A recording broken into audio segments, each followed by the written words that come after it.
ग्रामपंचायत काल्हेरची विशेष सभा सरपंच पदाच्या निवडणुकीसाठी या ठिकाणी आयोजित करण्यात आलेली होती।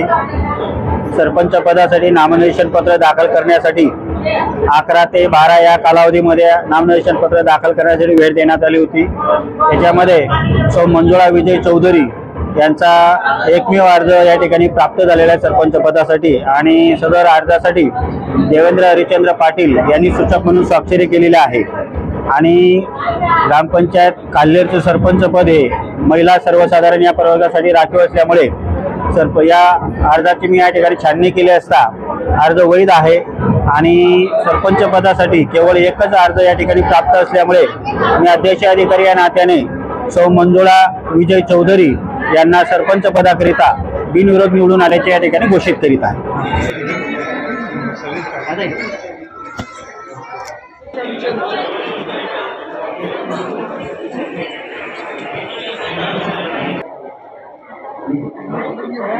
प्रसिद्ध उद्योजक आदरणीय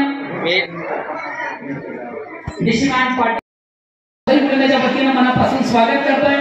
त्याचबरोबर काल्हेर ग्रामपंचायत माजी सरपंच आणि विद्यमान सदस्य सन्माननीय भरत आदरणीय दयानंदजी भंडारी माजी उपसरपंच आणि विद्यमान सदस्य पुढील राजकीय वाटचालीसाठी मंजुळाताई यांच्या राजकीय प्रवासातून खऱ्या अर्थाने त्यांनी यशात भिवंडी तालुक्यातील खऱ्या अर्थाने एक आदर्श बैठा निकाला इथे बघा समोर सर्वांचं याच्या कार्यक्रमाच्या अंतर्गत मनापासून स्वागत करतोय। गावामध्ये खरोखरच कुठलाही कार्यक्रम असला तर कोळी वाड्याशिवाय मजाच नसतो आणि आज हा कोळीवाड्याला क्षण आला आहे ना। आमची मंजुळा विजय चौधरी या आज सरपंचाच्या खुर्चीवर विराजमान होणार आहेत। सर्व कोळीवाड्याचा आनंद हा गगनात मावेनासा झाले।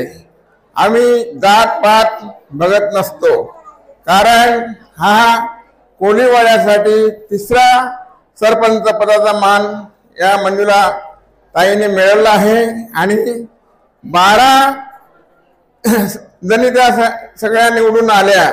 हे आमचे मंत्री कपिल पाटील साहेब यांना ज्या वेळेस आमचा इलेक्शन होता त्यांना लाडक्या बहिणींना 12 ते 12 निवडून येतील आणि 12 ते 12 सरपंच होतील।